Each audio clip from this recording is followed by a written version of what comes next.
بسم اللہ الرحمن الرحیم۔ السلام علیکم ورحمۃ اللہ وبرکاتہ۔ نحمدہ ونصلی علی رسولہ الکریم، اما بعد۔ الحمد للہ نحمدہ ونستعینہ ونستغفرہ ونؤمن بہ ونتوکل علیہ ونعوذ باللہ من شرور انفسنا ومن سیئات اعمالنا، من یهده اللہ فلا مضل له ومن یضللہ فلا ہادی له، ونشهد ان لا الہ الا اللہ وحدہ لا شریک له، ونشهد ان سیدنا ومولانا محمدا عبدہ ورسولہ صلی اللہ علیہ وعلا آلہ واصحابہ وبارک وسلم تسلیما کثیرا کثیرا، اما بعد فاعوذ باللہ من الشیطان الرجیم، بسم اللہ الرحمن الرحیم۔ انا فتحنا لک فتحا مبینا لیغفر لک اللہ ما تقدم من ذنبک وما تأخر ویتم نعمتہ علیک ویہدیک صراطا مستقیما وینصرک اللہ نصرا عزیزا۔ صدق اللہ العظیم۔ محترم مائیں بہنیں، بیٹیاں، بہوئیں، بچیاں، ہمارے محترم بھائی، دنیا میں جہاں جہاں یہ آواز پہنچتی ہے، جو بھی پریشان حال ہو، اللہ اس کی پریشانیوں کو دور فرمائے، جس کی جو حاجت ہو اللہ تعالیٰ اس کے حاجتوں کا غیب سے تکفل فرمائے، آمین۔ سلسلہ وار مضمون چل رہا تھا فتح مکہ کا، اور اس میں مضمون شروع ہوا حضرت عکرمہ رضی اللہ تعالیٰ عنہ کے اسلام لانے کا قصہ۔ بہت دھیان سے سننا، عورتوں نے بڑے کام کیے ہیں۔ یہ قصہ ہے حضرت عکرمہ رضی اللہ تعالیٰ عنہ، جو عکرمہ بنے ہیں وہ عورت کی وجہ سے بنے ہیں۔ ام حکیم نے ساری کوشش کی، یہاں تک کہ حضرت عمر جو عمر بنے ہیں وہ ان کی بہن فاطمہ کی وجہ سے بنے۔ صفوان ابن امیہ جو صفوان ابن امیہ رضی اللہ تعالیٰ عنہ بنے وہ ان کی بیوی کی وجہ سے بنے۔ یعنی یہ نہیں ہے کہ عورتیں کچھ کام نہیں کرتی، اللہ تعالیٰ نے ان کے اندر بھی ایک سوجھ بوجھ رکھی ہے۔ یہ ختم نبوت کا جو ہمارا معاملہ ہے، یہ معاملہ جو قابو میں آیا وہ ایک عورت کی وجہ سے قابو میں آیا، ایک لڑکی، عورت بھی نہیں، لڑکی۔ جب ہندوستان پاکستان سارا کے سارا ایک ہی تھا تو اس وقت میں ایک لڑکی نے یہ بات بھاولپور میں چلائی، اور کیا چلائی کہ اس زمانے میں یہ مرزائی اور یہ قادیانی، یہ بہت انہوں نے وہاں یہ بات چلا رکھی تھی کہ حضور صلی اللہ علیہ وسلم آخری نبی نہیں ہیں۔ وہ لڑکی کہتی تھی کہ نہیں، اب ایک لڑکی کی وجہ سے یہ سارا مسئلہ حل ہوا ہے۔ اور قصہ یہ ہوا اس لڑکی کا، اس کی شادی ہوئی کسی مرزائی کے ساتھ۔ گھر میں آ کر اس نے دیکھا کہ ارے یہ تو حضور صلی اللہ علیہ وسلم کو یعنی کہتا ہے کہ خاتم النبی نہیں ہے، ارے یہ تو جو ہے فلاں کو نبی کہتا ہے۔ تو بہت کہا، بچے بھی پیدا ہو گئے اس لڑکی کے، لیکن وہ ایمان والی تھی۔ اس نے کورٹ میں کیس کیا۔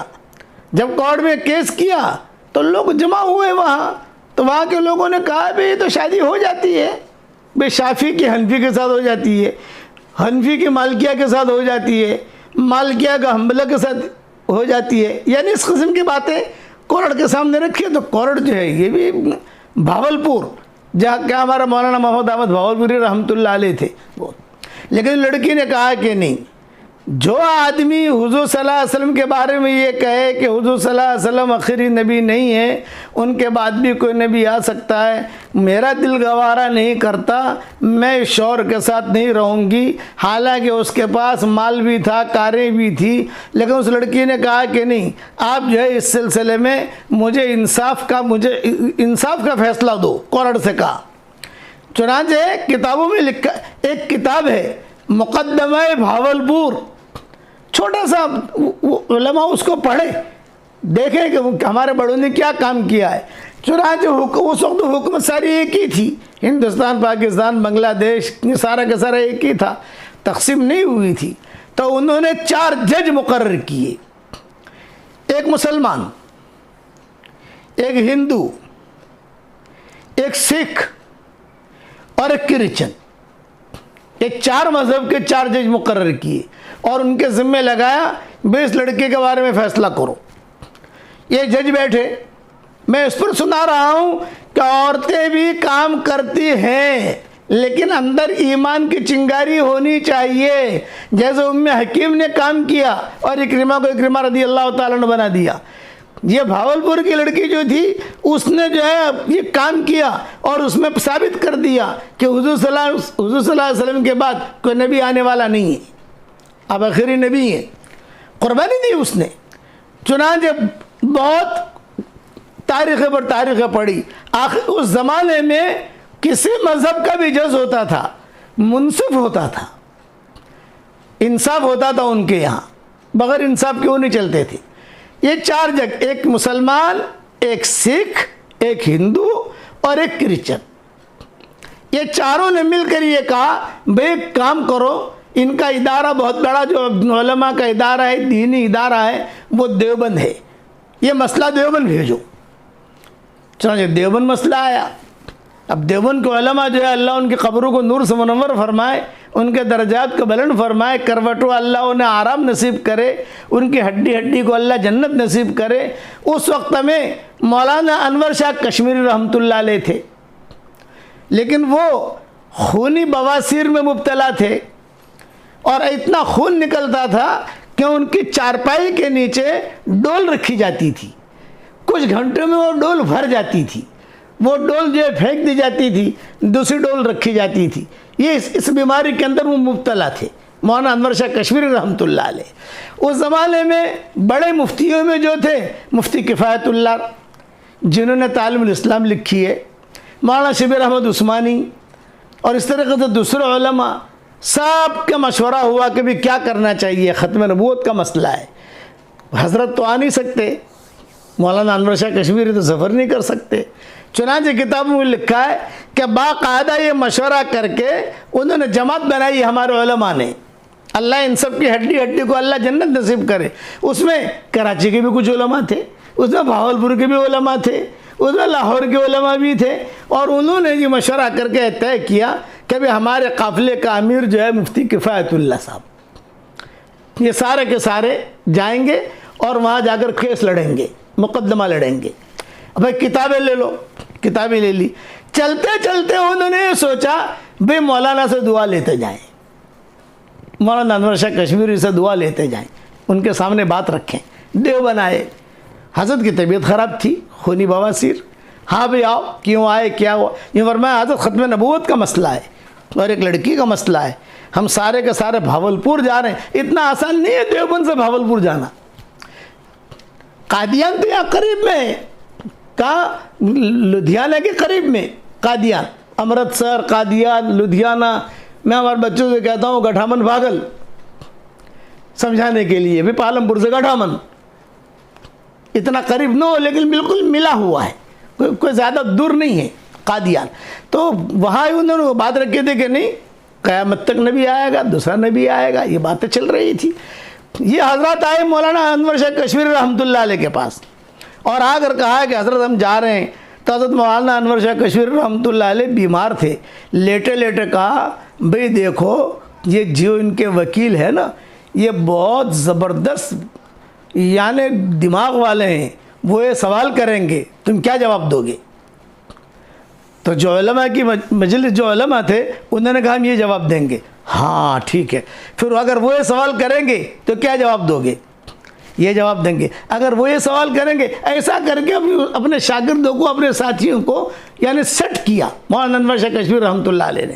تو ہاں مجھے اطمینان ہو گیا کہ تم لوگ برابر جا کر لڑو گے وہاں جا کر۔ جب وہ لوگ روانہ ہونے لگے تو مولانا انور شاہ کشمیری رحمۃ اللہ علیہ رو پڑے، کہا بھی ٹھہرو، مجھے بھی لیتے جاؤ، میں بھی چلوں گا، ہو سکتا ہے کہ میرا یہی کام کی وجہ سے حضور صلی اللہ علیہ وسلم میری سفارش کریں گے حشر کے میدان میں۔ حضرت آپ تو بیمار ہیں، جیسا بھی ہو سامان باندھ دو، میں بھی بھاولپور چلوں گا۔ وہ لڑکی وہاں انتظار میں ہے، کیا فیصلہ ہوتا ہے؟ وہ لڑکی کہتی تھی میں ایسے شوہر کے ساتھ نہیں رہ سکتی، پہلے طے کرو کہ بھئی یہ کیا مسئلہ ہے۔ اس لڑکی نے کہا، یہ اس کی قربانی تھی، پورا ملک جو ہے وہ یہ تھا کہ بھئی اس کا فیصلہ کیا کرنا، یہ ہے۔ یہ سارے کے سارے ہمارے اکابرین گئے، مولانا انور شاہ کشمیر رحمۃ اللہ علیہ بھی گئے، اور جب نکلے گھر سے تو کتابوں میں لکھا ہے کہ وہ بیماری جو تھی ان کی وہ ختم ہو گئی، خونی بواسیر تھی نا، وہ بند ہو گیا۔ یہ اللہ کی مدد، یہ ذہن میں رکھنا، حق کے ساتھ اللہ کی مدد ہوتی ہے۔ اب پہنچے وہاں، اب لوگوں کو پتا چلا مولانا انور شاہ کشمیری آ رہے ہیں، ان کے شاگرد تو بہت تھے۔ اب بڑے بڑے علماء، تاریخ طے ہوئی، بڑے بڑے علماء بھاولپور کی کورٹ کے اندر وہ تاریخ پر سارے کے سارے جمع ہوئے۔ حضرت نے اعلان کیا بھئی ہر آدمی اگر حضور صلی اللہ علیہ وسلم سے محبت ہے، حضور صلی اللہ علیہ وسلم سے محبت ہے تو ختم نبوت پر جو ہے یہ فیصلہ کروانا ہے، اس لیے کہ آپ کتابیں لے آئیں۔ شاگرد بہت تھے ماشاءاللہ، سارے کے سارے علماء جو ہے اپنی اپنی کتابیں لے کر حضرت تشریف لے جا رہے تھے، حضرت سے ملاقات بھی ہو جائے گی۔ اور وہاں کو تاریخ پر پہنچے، انگریز جج تھا، اور ایک جج سکھ تھا، اور ایک جو ہے مسلمان تھا، اور ایک جو ہے ایک کرسچن تھا، بیٹھے سامنے۔ مولانا انور شاہ کشمیری رحمۃ اللہ علیہ کے شاگرد اتنے آئے کہ پوری کورٹ جو ہے ماشاءاللہ لوگوں سے بھر گئی۔ بہت شاگرد تھے حضرت کے، ملنے کے لیے آئے، کتابیں لے کر آئے، اس دور کے اعتبار سے جو قاری تھی وہ قاری میں کتابیں لے کر آئے۔ اور یہ جو مرزائی تھے، یہ انہوں نے اپنا وکیل بلایا تھا مصر سے، اور مصر سے کتابیں منگوائی تھی مناظرے کے لیے اور کورٹ کے اندر بولنے کے لیے۔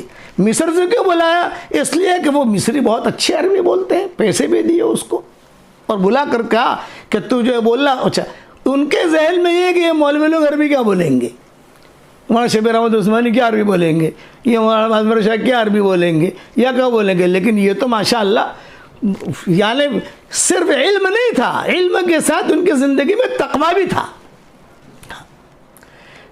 بیٹھے مولانا انور شاہ کشمیری آخر میں بیٹھے، اپنے شاگردوں سے کہا بھی میں بیمار آدمی ہوں، مجھے آخر میں رکھو، میں بیمار آدمی دعا کرے گا، دعا اللہ قبول کرے گا۔ میں اتنا وہاں سے آیا ہوں یہاں صرف اس لیے کہ حضرت محمد صلی اللہ علیہ وسلم قیامت کے میدان میں میری سفارش کریں کہ ختم نبوت پر اس نے کام کیا ہے۔ اور وہ دیے مولانا انور شاہ کشمیری کہ میں یہی بیٹھا بیٹھا اپنا جو بات کروں گا۔ مفتی کفایت اللہ، وہاں شبیر احمد عثمانی، مولانا ادریس صاحب کاندھلوی، یہ جو ہمارے بڑے بڑے تھے، یہ سارے کے سارے آگے۔ اب بات شروع ہوئی، جج نے پوچھا بھی تمہاری کیا دلیل ہے کہ ختم نبوت ختم ہو گئی، اس کی دلیل کیا ہے؟ انہوں نے کہا انا خاتم النبیین لا نبی بعدی، یہ بات کہی حدیث، یہ حدیث ہے۔ تو وہ جو مصری وکیل تھا نا، اس نے کہا ھذا حدیث ضعیف، یہ تو کمزور حدیث ہے، اس پر جو ہے فلاں امام غزالی نے یہ لکھا ہے، اس پر امام شافعی نے یہ لکھا ہے، اس پر ساری باتیں وہ کرنے لگا۔ یہاں مولانا انور شاہ کشمیری پیچھے بیٹھے ہوئے تھے، انہوں نے کہا میں بول سکتا ہوں۔ جج نے کہا بولو بڑے میاں، نہیں جانتے تھے کہ یہ بڑے میاں ہی سب سے بڑے ہیں، بولو۔ تو کہا کون سی کتاب ہے اس کے ہاتھ میں، وکیل کے ہاتھ میں؟ تو اس نے یوں اوپر کر کے کتاب دکھائی، یہ کتاب ہے۔ تو کہا جج صاحب یہ کتاب آپ اپنے پاس لے لو۔ جج نے کہا کتاب دو، چاروں ججوں نے کتاب ہمیں دو، کتاب لے لی۔ اب امام مولانا انور شاہ کشمیری نے کہا فلاں صفحہ کھولو، آپ دیکھو علم کے فلاں صفحہ کھولو، کھولا، باقی لکھا 375 کا صفحہ یا 376 کا صفحہ کھولو، آپ کھولا، یہ کہا فلاں سطر، دوسری سے تیسری سطر میں دیکھو کیا لکھا ہے۔ یہ وکیل کھڑا ہے مرزائیوں کا، یہ کہہ رہے ہیں کہ یہ حدیث ضعیف ہے، اور امام غزالی کا حوالہ دے رہے ہیں۔ امام غزالی نے کیا لکھا ہے؟ پڑھا گیا تو امام غزالی نے یہ لکھا تھا یہ حدیث ضعیف نہیں ہے بلکہ اس کو کہنے والا ضعیف ہے. یہ لکھا تھا امام غزالی نے. یہ حدیث ضعیف نہیں ہے، تواتر کے ساتھ ہے، اور کہنے والا ضعیف ہے. وہ جج نے جب یہ دیکھا تو جج نے کہا کہ اوہو، کورٹ یعنی عدالت میں تم جھوٹ بولتے ہو. اس کو ضعیف کہنے والا ضعیف ہے. یہ حدیث ضعیف نہیں ہے، اس حدیث کو ضعیف کہنے والا ضعیف ہے. جو کہہ رہا ہے کہ حدیث ضعیف ہے، امام غزالی نے لکھا ہے کہ اس کو کوئی اگر ضعیف کہے وہ خود ضعیف ہے. چنانچہ وہ جج جو تھا وہ دنگ رہ گیا. وہ لڑکی بیٹھی ہوئی تھی وہاں، ایک طرف اس کو وہ جو شوہر تھا وہی بیٹھا ہوا تھا. جج نے کہا تم نے کیوں کہا یہ حدیث ضعیف ہے؟ کہ امام غزالی نے لکھا. امام غزالی نے نہیں لکھا، امام غزالی نے صاحب لکھا یہ حدیث ضعیف نہیں ہے، اس حدیث کو ضعیف کہنے والا ضعیف ہے. عدالت کی تم نے توہین کی، اس لیے تمہاری ایک ڈگری کم ہو گئی. تم جھوٹ ہو، جھوٹی بات کر رہے ہو. امام شافعی نے یہ کہا ہے تو امام مولانا انور شاہ کشمیری نے کہا فلاں صفحہ کھولو، فلاں سطر کھولو. دیکھیں امام شافعی نے کیا لکھا ہے. تو امام شافعی نے یہ لکھا ہے تواتر کے ساتھ یہ حدیث قوی ہے، ضعیف نہیں ہے. قیامت تک آنے والے جتنے علماء ہیں اگر کوئی بھی اس کو ضعیف سمجھیں وہ اللہ کے یہاں پکڑے جائیں گے. جج نے کہا ہو بڑے میاں آگے آ جاؤ. وہ چاروں ججوں نے مولانا انور شاہ کشمیر رحمۃ اللہ علیہ کو کہا تم آگے آ جاؤ. آگے بلایا، آگے بٹھایا، اکرام کیا. اور اکرام پھر جج نے پوچھا مرزائیوں سے، وہ جو وکیل آیا تھا مصر سے، بہت پیسے دیے تھے اس کو، یہ کہ آپ نے جھوٹ کیوں بولا؟ یہ کہا ہمارے سمجھنے میں غلطی. وہ جواب دے رہا ہے، اسے وہ جواب کیا دے رہا ہے؟ میرے سمجھنے میں غلطی ہوئی. جج کہتا ہے اتنی بڑی چیز سمجھنے میں غلطی ہوئی،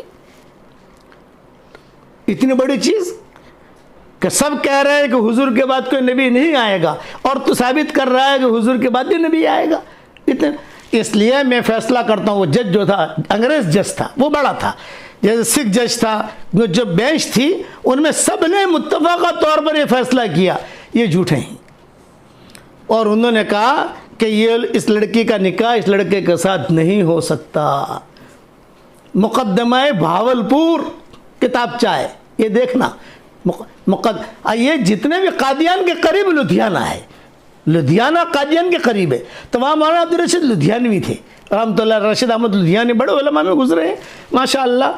تو سب سے پہلے ان لوگوں نے یہ کہا کہ نہیں بھائی یہ لوگ جو ہے ہم میں سے نہیں ہیں. کوئی یہ کہے وہ ایک لڑکی کی برکت ہے. یہ سب سے پہلے ان لوگوں نے جو کفر کا فتویٰ لگایا لدھیانہ. بعد میں دیوبند کھڑا ہوا، کیونکہ دیوبند دور ہے، دیوبند لدھیانہ سے دور ہے، قادیان سے دور ہے، وہ ملا ہوا ہے.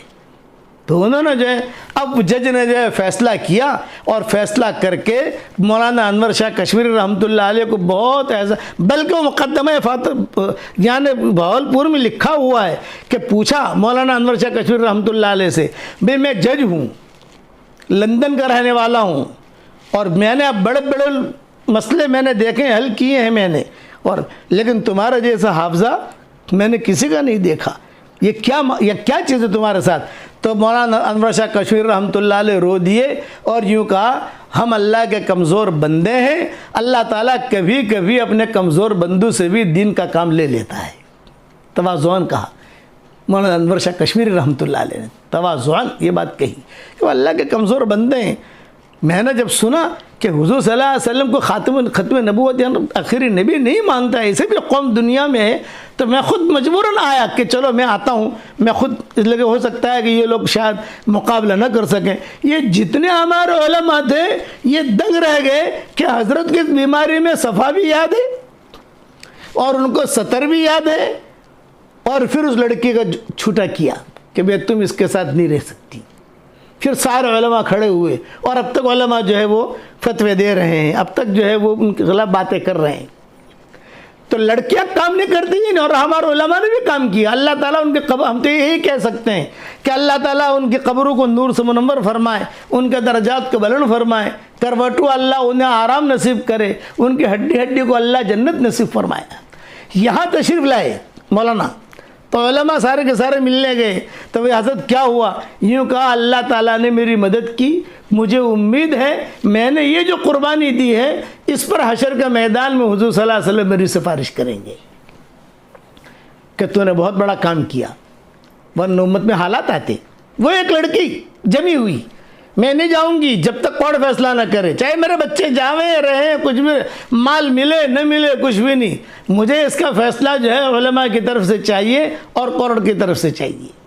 اپنے دین پر جمی رہی، یاد رکھنا دین پر جمنے والا ہی کامیاب ہوتا ہے، جیسے ام حکیم جمی رہی، ہاں وہ جمی رہی، فاطمہ جمی رہی، مار بھی کھائی حضرت عمر کے ہاتھ سے، لیکن جمی رہی نہ میں تو جمی رہوں گی، میں میرا دین نہیں چھوڑوں گی۔ میرے والد صاحب رحمۃ اللہ علیہ اس قسم کے قصے سناتے تھے اور قصے سنا کر کہتے تھے کہ بھائی میں جو ہے دنیا میں رہوں نہ رہوں لیکن اللہ کا حکم نہیں توڑوں گی۔ ایک اللہ کا حکم کا پورا کر لینا، ساتوں آسمان اور زمین کے خزانے ہاتھ میں آ جائیں اس سے زیادہ قیمتی ہے، اور ایک اللہ کا حکم کا توڑ دینا ساتوں آسمان اور زمین کے ٹوٹ جانے سے زیادہ خطرناک ہے۔ یہ معاملہ ہوا اکرمہ کا، وہ جمے رہے۔ حضرت عمر نے کہا ارے تم کہاں جان دو گے اللہ کے راستے میں؟ نہیں اے ابن حنتمہ، حضرت اکرمہ نے کہا یا ابن حنتمہ، او حنتمہ کے بیٹے میں بھی اللہ کے راستے میں جان دوں گا، میرا بیٹا عبد الرحمن بھی جان دے گا، فلاں بھی جان دے گا۔ یہ کہہ کر یہ لوگ مکہ آئے جتنے چودھری گئے تھے، اور حضرت اکرمہ نے کہا کہ اب میں اللہ کے راستے میں جا رہا ہوں، اب میں مکہ مکرمہ چھوڑ رہا ہوں، اب میں جو ہے دین کو پھیلانے جا رہا ہوں، میرے ساتھ جو چلنا چاہے چلے۔ میرے والد صاحب رحمۃ اللہ علیہ کے جملے عرض کر رہا ہوں، والد صاحب رحمۃ اللہ علیہ یہ جملے کہتے تھے بھرے مجموع میں اب مکہ چھوڑ رہا ہوں اور اب میں اللہ کے راستے کی جد و جہد کے لیے نکل رہا ہوں، میرے ساتھ جو چلنا ہو چلے۔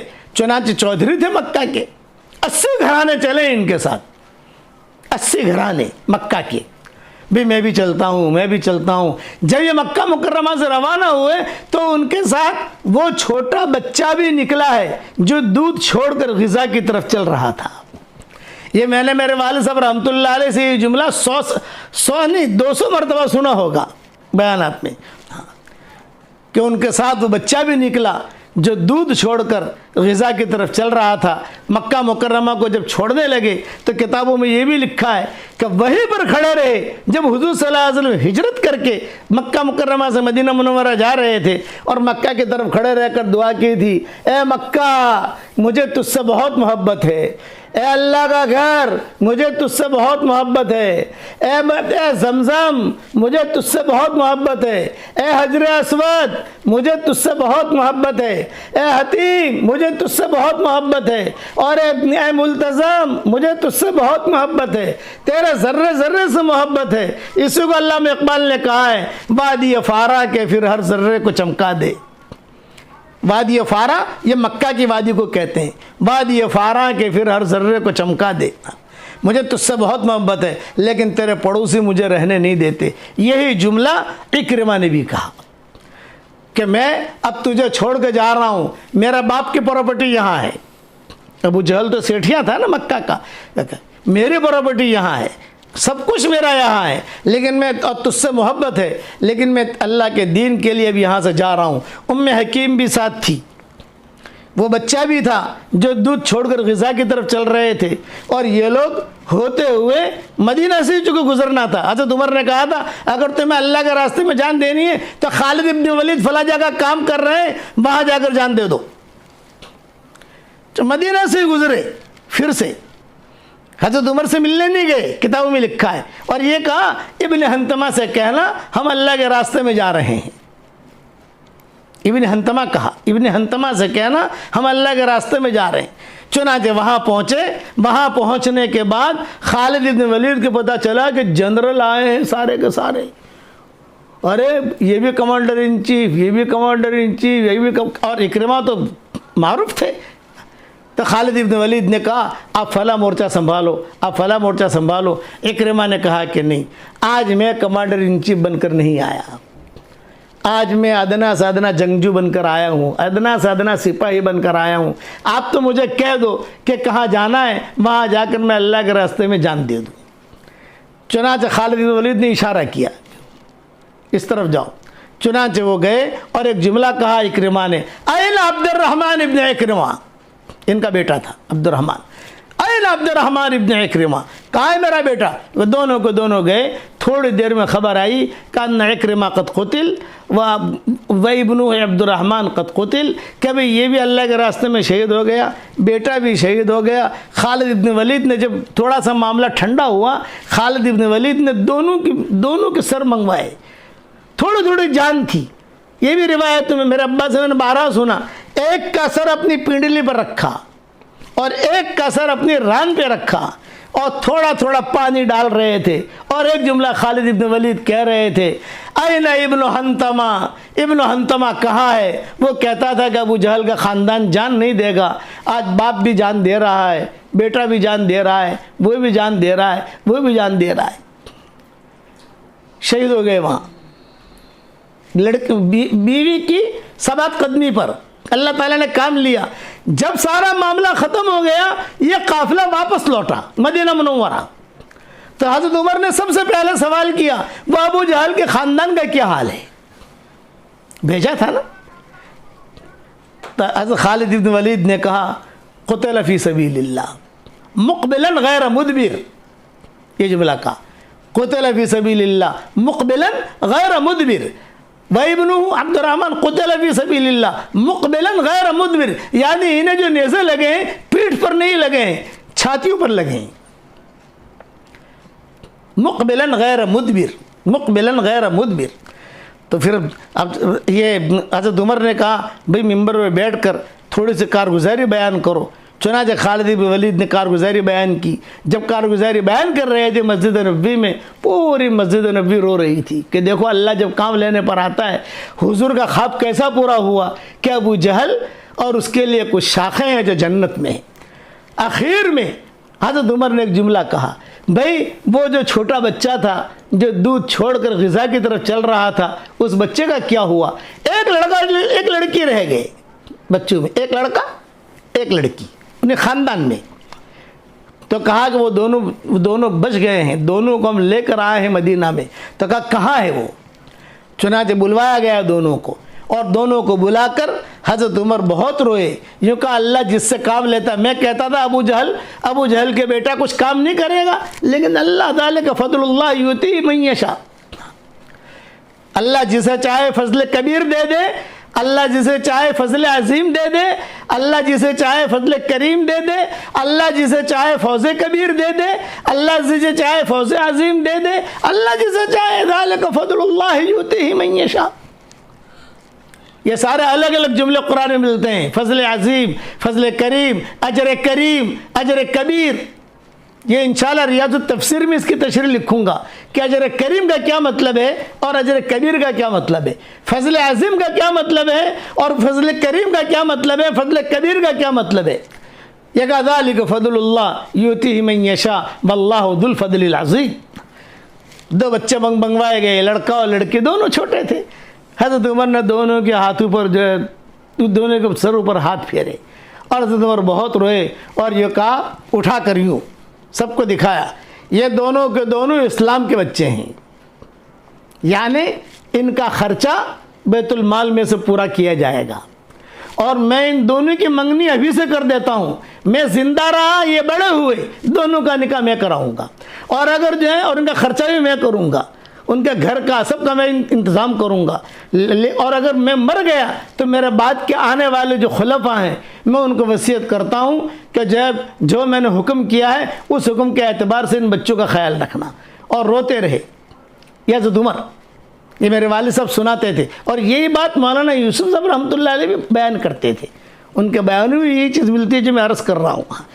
چنانچہ مقدر کا کیا کہنا کہ دور فاروقی میں ہی اس لڑکے کا بھی انتقال ہو گیا اور اس لڑکی کا بھی انتقال ہو گیا، پورا خاندان اللہ کے راستے میں جان دے دی۔ یہ ہے کہ وہ شاخیں جنت میں ہیں، ٹہنیاں، ٹہنی کے اکرمہ یہ بھی ٹہنی، اس کا بیٹا عبد الرحمن یہ بھی ٹہنی، یہ بچے کے یہ بھی ٹہنی، دوسرا یہ بھی ٹہنی۔ پھر ام حکیم کا کیا ہوا؟ یہ تو جوان تھی، بیوی ہے اس کی، ابو جہل کی بہو۔ وہ قصہ انشاءاللہ میں کل پورا کروں گا۔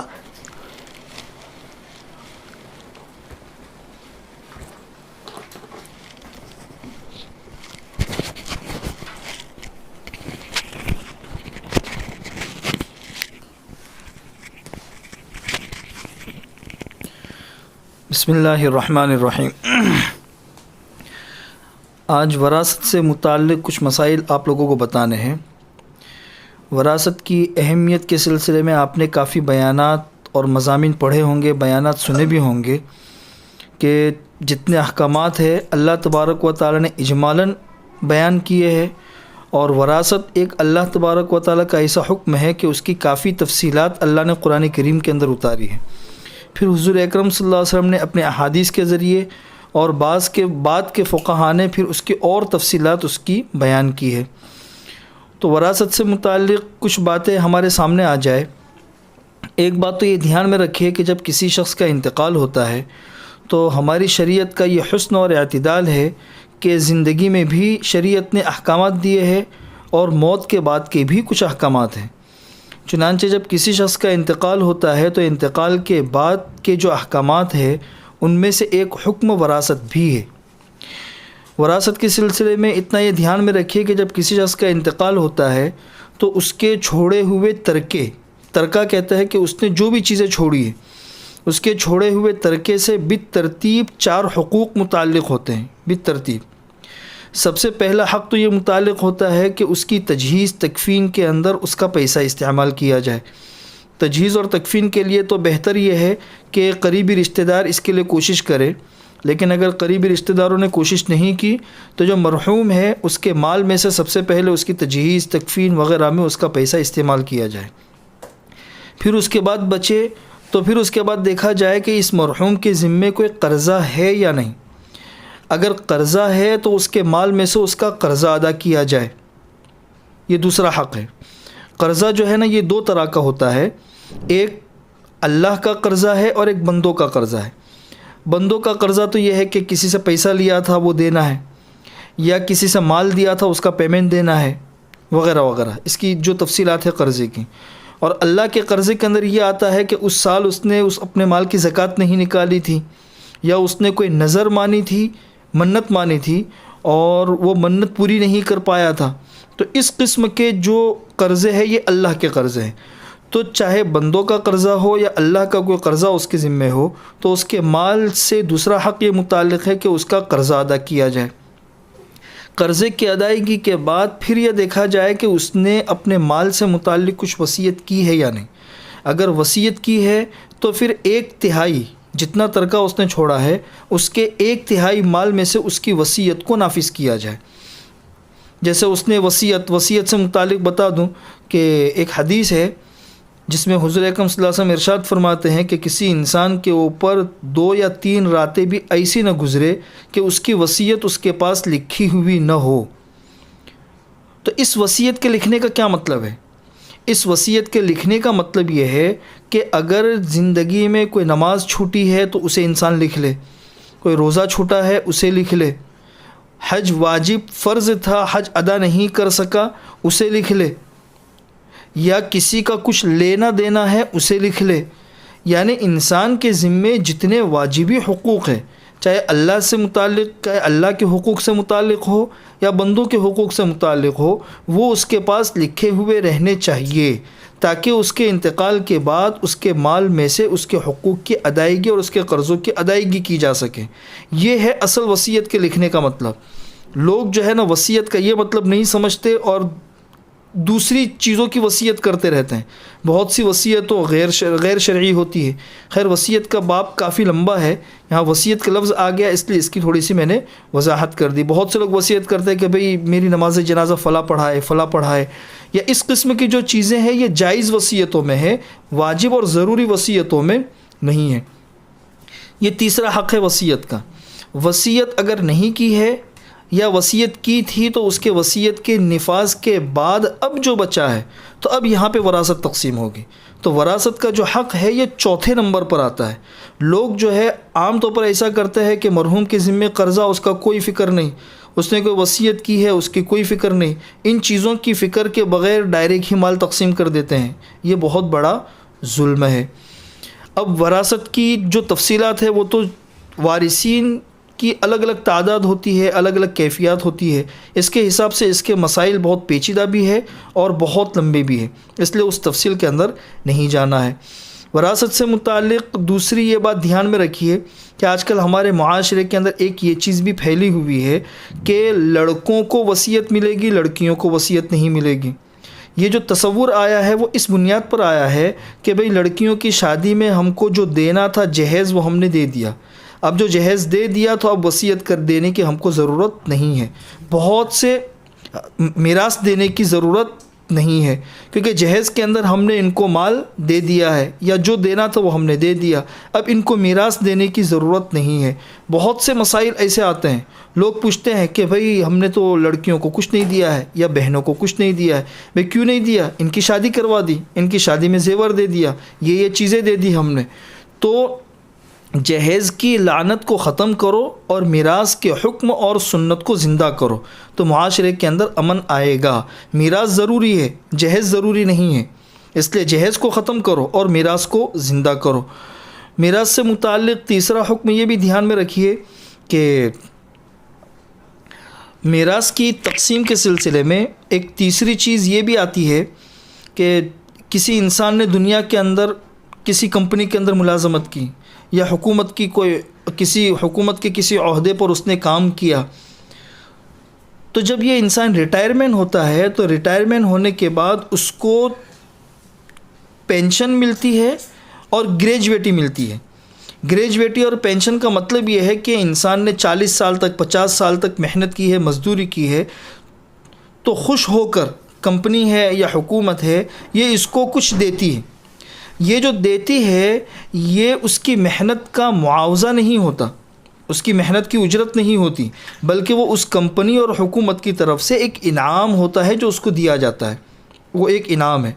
اب یہ انعام جو ہے نا وہ دو طرح کا ہوتا ہے، ایک تو یہ ہے کہ جب انسان ریٹائرمنٹ ہوتا ہے تو اسی وقت میں کچھ رقم اس کو دے دی جاتی ہے، اس کو تو گریجویٹی کہتے ہیں، اور ایک رقم وہ ہوتی ہے جو مہینہ مہینہ اس کو ملتی رہتی ہے، اور اس کا اگر انتقال ہو جائے تو انتقال کے بعد میں اس کا کچھ قانون ہوتا ہے کہ اس کا انتقال ہو گیا تو اس کے انتقال کے بعد اس کی بیوی کو ملے گی پینشن، بیوی نہیں ہے تو اس کی وہ عورت بچی کو ملے گی جس کی شادی نہیں ہوئی یا طلاق ہو گئی ہے، یہ قانون ہے۔ تو یہ دھیان میں رکھے کہ گریجویٹی تو اسی وقت انسان کو مل جاتی ہے تو انسان اس کا مالک ہو گیا، لہذا اس کے انتقال کے وقت میں گریجویٹی کی جو رقم ہوگی تو وہ تو وراثت میں تقسیم ہوگی، لیکن پینشن کی جو رقم ہے یہ پینشن کی رقم وراثت میں تقسیم نہیں ہوگی، بلکہ قانون کے تحت میں جس کا نام ہے صرف اسی کو ملے گی۔ جیسے انسان کا انتقال ہوا، اس کے انتقال کے بعد قانون ہے کہ اس کی بیوی کو ملے گی، تو اس پینشن کے حقدار صرف بیوی ہے، اس پینشن کے پیسوں کے اندر وراثت تقسیم نہیں ہوگی، اس لیے کہ یہ معاوضہ نہیں ہے بلکہ یہ اس کمپنی کی طرف سے یا حکومت کی طرف سے ایک انعام ہے جو زندگی بھر اس کو ملے گا اور اس کے بعد پھر اس کی بیوی وغیرہ جس کو بھی نہیں ملے گا۔ وراثت سے متعلق چوتھا مسئلہ یہ ہے کہ زندگی میں انسان اپنی کوئی بھی چیز کسی بھی وارث کے نام پہ کرتا ہے، جیسے بیٹے کے نام پہ کیا یا بہو کے نام پہ کیا یا بیوی کے نام پہ کیا، تو نام پہ کرنے کا بہت سے لوگ مطلب یہ سمجھتے ہیں کہ ہم مالک بن گئے، حالانکہ نام پر انسان کرتا ہے کسی قانونی مجبوری کی وجہ سے۔ قانونی مجبوری کی وجہ سے اگر نام پہ کیا ہے اور باقاعدہ مالک بنانے کا جو تصور ہے وہ نہیں ہے تو پھر اس چیز کی بھی وراثت تقسیم ہوگی، صرف نام پہ کرنے سے وہ چیز جس کے نام پہ کی ہے اس کی ملکیت نہیں ہو جاتی ہے۔ وراثت سے متعلق ایک مسئلہ یہ بھی ہوتا ہے کہ بہت سے لوگ جو ہے وہ شادی کے وقت میں بیوی کا جو مہر ہوتا ہے وہ ادا نہیں کرتے ہیں اور وہ ان کے ذمے باقی رہ جاتا ہے، پوری زندگی ادا نہیں کرتے۔ بہت تعجب ہوتا ہے، اور مجمع میں لوگوں کو دکھانے کے لیے اتنی بڑی رقم مہر کے مقرر کی جاتی ہے، بہت سی مرتبہ یہ ہوتا ہے کہ بھئی انسان کی حیثیت نہیں ہے اتنی بڑی رقم، تو وہ لوگوں کو دکھانے کے لیے بعد میں اس کا 1 روپیہ بھی ادا نہیں کیا جاتا ہے۔ اب اگر اسی حال میں مہر کی رقم ادا نہیں کی گئی تھی، یا تو بیوی کا انتقال ہو گیا یا شوہر کا انتقال ہو گیا، تو اگر شوہر کا انتقال ہو گیا ہے تو پھر یہ مہر کی رقم شوہر کے ذمے قرض تھی، اس لیے قرض اس کے مال میں سے سب سے پہلے یہ قرض ادا کیا جائے گا اور اس کی بیوی کو مہر دیا جائے گا، پھر اس کے بعد جو بچے گا وہ شوہر کے مال تقسیم ہوگا۔ اور اگر بیوی کا انتقال ہو گیا تو چونکہ بیوی کا قرضہ شوہر کے ذمہ ہے تو یہ قرضہ شوہر سے لیا جائے گا اور پھر دیکھا جائے گا بیوی کے ذمہ اگر کوئی قرض ہے تو پہلے وہ قرض ادا کیا جائے، اور اگر قرض نہیں ہے تو پھر بیوی کے جو ورثہ ہے شرعی ان ورثہ کے درمیان تقسیم کر دیا جائے۔ بس یہ کچھ مسائل تھے میراث سے متعلق، اللہ ہمیں عمل کرنے کی توفیق نصیب فرمائے۔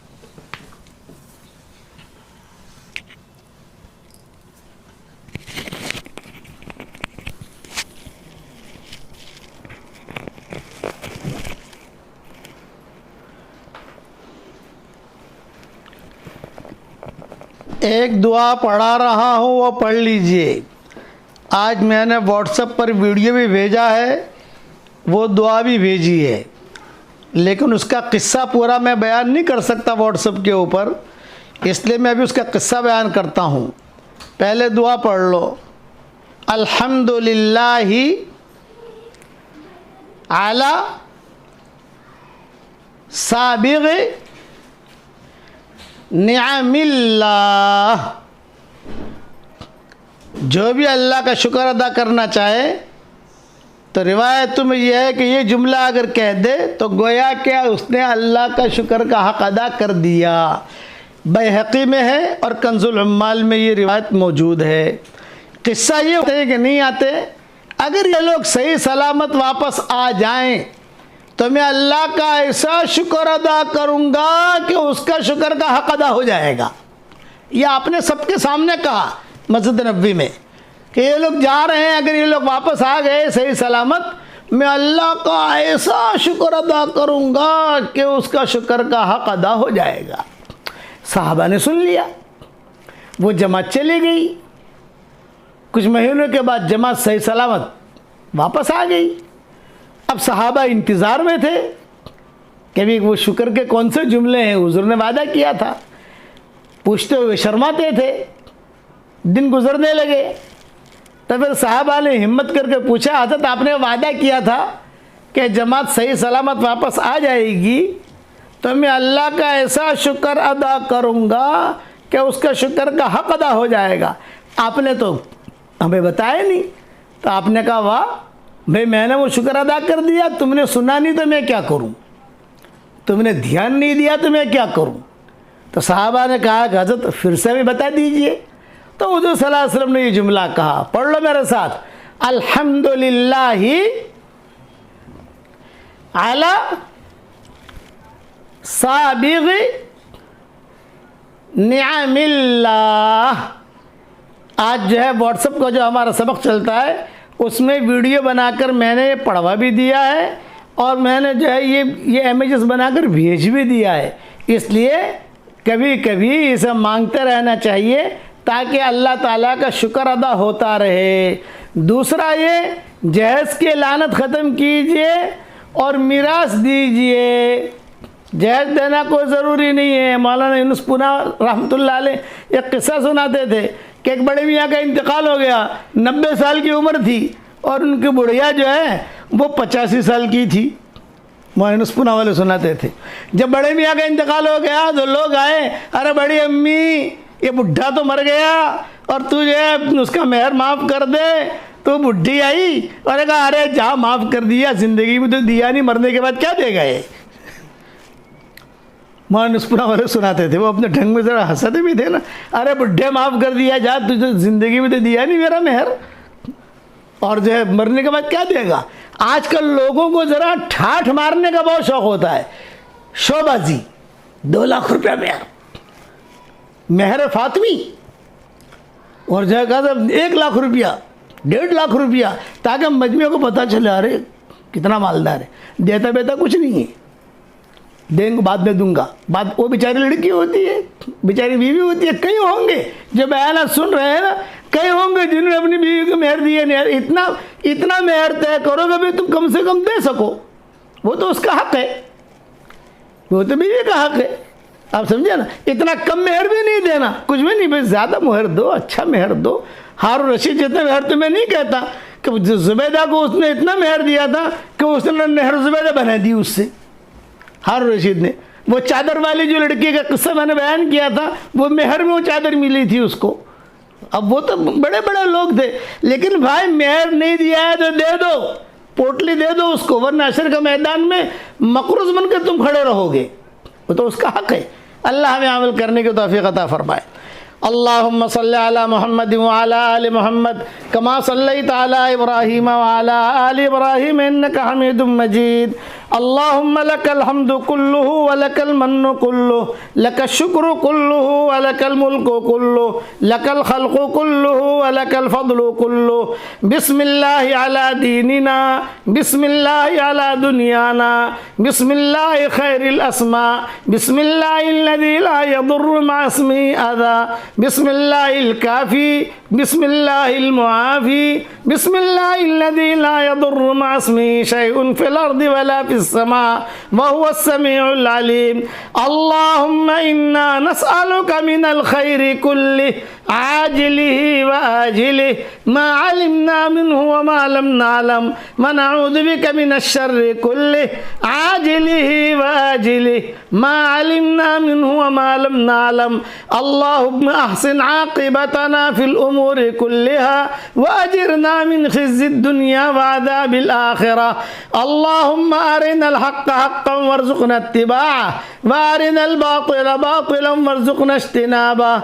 يا حنان يا منان أدخلنا الجنة. اللهم مقلب القلوب وأذل الشرك والمشركين ودمر أعداء المسلمين وانصر عبادك الموحدين في كل أرض، وانصر عبادك الموحدين في كل أرض يذكر فيها اسمك يا رب العالمين. اللهم اغننا بحلالك عن حرامك وبطاعتك عن معصيتك وبفضلك وجودك وكرمك عمن سواك، وارحمنا رحمة تغنينا بها عن رحمة من سواك يا أكرم الأكرمين. أعطنا ولا تحرمنا، أكرمنا ولا تهنا، زدنا ولا تنقصنا، آثرنا ولا تؤثر علينا، امكر لنا ولا تمكر علينا، أعنا ولا تعن علينا، انصرنا ولا تنصر علينا، انصرنا على أنفسنا، ردنا إلى دينك ردا جميلا يا رب العالمين.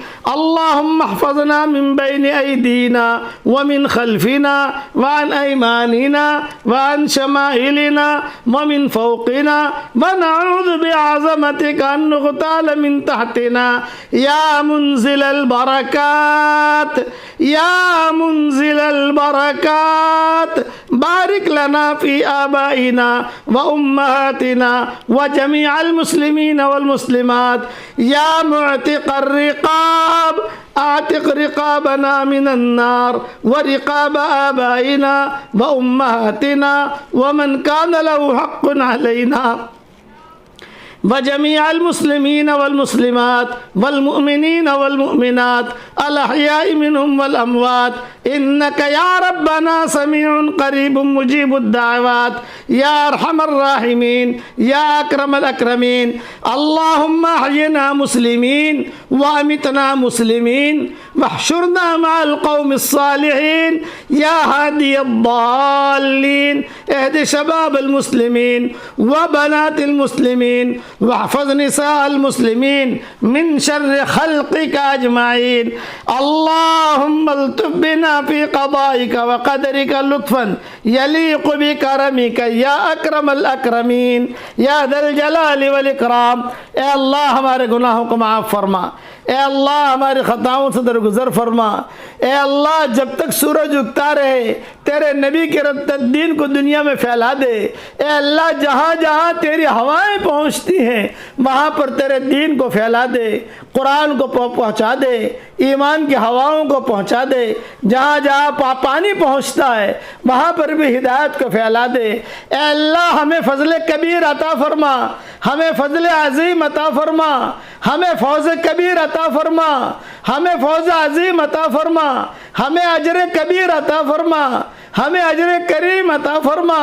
اے اللہ یہ تیرا فضل کی آیت ہے جو تو نے قرآن میں کہی ہے، کہیں تو نے فضل کبیر کہا ہے، کہیں فضل عظیم کہا ہے، کہیں اجر کریم کہا ہے، کہیں اجر کبیر کہا ہے۔ اے اللہ یہ جتنی بھی اجور کی آیتیں تو نے بیان کی ہیں وہ سارے کے سارے اجور تو ہمیں عطا فرما۔ قرآن کا نور ہمیں عطا فرما۔ قرآن تیرا دسترخوان ہے، اس سے فائدہ اٹھانے کی تو ہم سب کو توفیق عطا فرما۔ اے اللہ یہ رمضان کا چمن ہے، یہ رمضان کا باغ ہے، اور یہ بہترین چمن ہمارے پاس آیا ہے، گلشن آیا ہے ہمارے پاس۔ اے اللہ اس چمن سے فائدہ اٹھانے کی ہمیں توفیق عطا فرما۔ اے اللہ ہمارے بچوں کو بھی قرآن سے فائدہ اٹھانے کی توفیق عطا فرما۔ اے اللہ جس کے دل میں جو جائز مرادیں ہوں آپ جانتے ہیں، آپ کے بندے بندیاں جانتی ہیں، عافیت سے ان سب کے جائز مرادوں کو پوری فرما کر اس میں خیر کی شکلیں اور صورتیں پیدا فرما۔ اے پہاڑوں کے وزنوں کو جاننے والے، اے سمندروں کے پیمانے کو جاننے والے، اے ہواؤں کے رخوں کو مقرر کرنے والے، اے کوے کے بچے کو اس کے گھونسلے میں روزی پہنچانے والے، جب بھی دنیا سے جانے کا وقت آئے کمال ایمان پر ہمارا خاتمہ فرما۔ اے اللہ وہ مرغوبات، وہ محبوبات جس کے لینے کا ہم ارادہ کرتے ہیں مگر آپ ہمیں دینا نہیں چاہتے، اس کی محبت ہمارے دلوں سے نکال دے، اس کا خیال نکال دے، اس گلی میں آنا جانا ختم فرما دے، اور وہ مرغوبات، وہ محبوبات جس کے لینے کا ہم ارادہ نہیں کرتے مگر آپ ہمیں دینا چاہتے ہیں، عافیت کے ساتھ اس کی محبت ہمارے دلوں میں ڈال دے، اور اس گلی میں آنا جانا ہم سب کے لیے آسان فرما۔ اے وہ پاک ذات، رات کا اندھیرا بھی تیری تسبیح بیان کرتا ہے، دن کا اجالا بھی تیری تسبیح بیان کرتا ہے، ہم گنہگاروں کو تو معاف فرما دے۔ اے اللہ یہ مغفرت کا عشرہ چل رہا ہے، یہ بھی تیزی کے ساتھ روانہ ہوا۔ اے اللہ ہمیں وہ بدبخت انسان مت بنانا کہ حشر کا میدان میں کہیں یہ نہ کہہ دیا جائے سوائے بھوک اور پیاس کے تمہیں کچھ بھی نہیں ملا ہے۔ اے اللہ اس مہینے کو ہمارے لیے خیر اور برکت کا معاملہ فرمانا۔ اے اللہ ہمارا دین سنوار دے جس میں ہمارے ہر کام کی حفاظت ہے۔ اے اللہ ہمارا دین سنوار دے جس میں ہمارے ہر کام کی حفاظت ہے۔ اے اللہ تو جسے دور کر دے اسے کوئی قریب نہیں کر سکتا، اور تو جسے قریب کر دے اسے کوئی دور نہیں کر سکتا، ہمیں تجھ سے قریب فرما دے۔ اے اللہ ہمیں ایسا ایمان عطا فرما کہ اس کے بعد کفر نہ ہو، ہمیں ایسے ہدایت دے کہ اس کے بعد گمراہی نہ ہو، ہمیں ایسے عزت دے کہ اس کے بعد ذلت نہ ہو، ہمیں ایسا تیرا قرب دے کہ اس کے بعد تجھ سے دوری نہ ہو، اور ہمیں تیری بڑی بڑی جنتوں میں داخل فرما۔ حشر کے میدان میں ایک طرف جنت مہک رہی ہوگی اور اپنی خوشبوئیں پھیلا رہی ہوگی، اور ایک طرف جہنم دہک رہی ہوگی اور وہ اپنے لوگوں کا لقمہ بنا رہی ہوگی۔ اے اللہ جنت کی خوشبوئیں تو ہمیں سنگوانا، کتابوں میں پڑھا ہے جنت مہک رہی ہوگی اور خوشبوئیں لوگ سونگھیں گے، جہاں نیک لوگ خوشبو سونگھیں گے اور اس کے طرف دوڑ پڑیں گے، ارے خوشبو کہاں سے آ رہی، ارے خوشبو کہاں سے آ رہی۔ قافلے کے قافلے جنت کی طرف جائیں گے۔ وسیق الذین اتقوا ربهم الى الجنة زمرا حتى اذا جاؤوها وفتحت ابوابها وقال لهم خزنتها سلام علیکم طبتم فادخلوها خالدین۔ کہا جائے گا کہ جتنے کہ دیندار لوگ ہیں، دیندار مرد، دیندار عورتیں، سارے کے سارے جتھے بنا کر اور سارے کے سارے جوڑیاں بنا کر اے اللہ فرشتے ان کو لے کر جنت کی طرف جا رہے ہوں گے، اور جنت کی خوشبو جتنی زیادہ ہوگی اتنا یہ سمجھیں گے کہ اب جنت قریب ہے، اب جنت قریب ہے۔ ہمیں وہ سعید آدمی بنا، ہمیں ان سعادہ میں شامل فرما کہ جنت کی خوشبو کی طرف تیزی کے ساتھ دوڑ رہے ہو۔ کتابوں میں ہم نے یہ بھی پڑھا ہے کہ جس کی جیسے دوڑ ہوگی اور جس کا جیسے جس کا نور ہوگا، نورہم یسعی بین ایدیہم و بایمانہم بشراکم اليوم جنات تجری من تحتها الانہار خالدین فیہا ذالک هو الفوز العظیم، ذالک هو الفوز العظیم۔ کہیں تو نے فوز عظیم کہا ہے، کہیں تو نے فوز کبیر کہا ہے۔ یہ ساری کی ساری کامیابیاں تو ہمیں عطا فرما، اور تیزی کے ساتھ جنت کی طرف دوڑ رہے ہوں گے۔ جب جنت کے قریب پہنچیں گے تو اس کا دروازہ کھول دیا جائے گا، اور جو رضوان ہے یا اس کا جو بھی ذمہ دار ہے وہ ایک جملہ کہے گا، سلام علیکم، سلام علیکم، سلام علیکم، طبتم فادخلوها خالدین، تم نے بہت اچھا کام کیا، یہ دروازہ کھلا ہے، داخل ہو جاؤ۔ لوگ جو ہے تیزی کے ساتھ دوڑ رہے ہوں گے، ہمیں ان لوگوں میں شامل فرما کہ ہم جنت کی طرف دوڑا جا رہے ہو، جہنم کی طرف ہم نہ جا رہے ہو، جہنم کی طرف نہ جا رہے ہو۔ اس مبارک رات میں جنت الفردوس کے دروازوں پر ہمارا نام لکھ لے، اور جہنم کی پیٹھوں کے اوپر سے ہمارے ناموں کو تو مٹا دے۔ تو قریب ہے، اے اللہ ہم سب کو تو معاف فرما دے۔ اس مبارک مہینے کو ہماری پچھلی زندگی کے ہر سانس کا کفارہ بنا دے، ہمارے مبارک مہینے کو پچھلی زندگی کے ہر سانس کا کفارہ بنا دے، اور اے اللہ بیماریوں سے، نامناسب حالات سے تو اس امت کی پوری حفاظت فرما۔ جو مانگا وہ عطا فرما، مانگنے سے رہ گیا وہ عطا فرما، اور اب فضل و کرم سے ہماری ساری دعاؤں کو قبول فرما۔ سبحان ربک رب العزت عما یصفون وسلام علی المرسلین والحمد للہ رب العالمین۔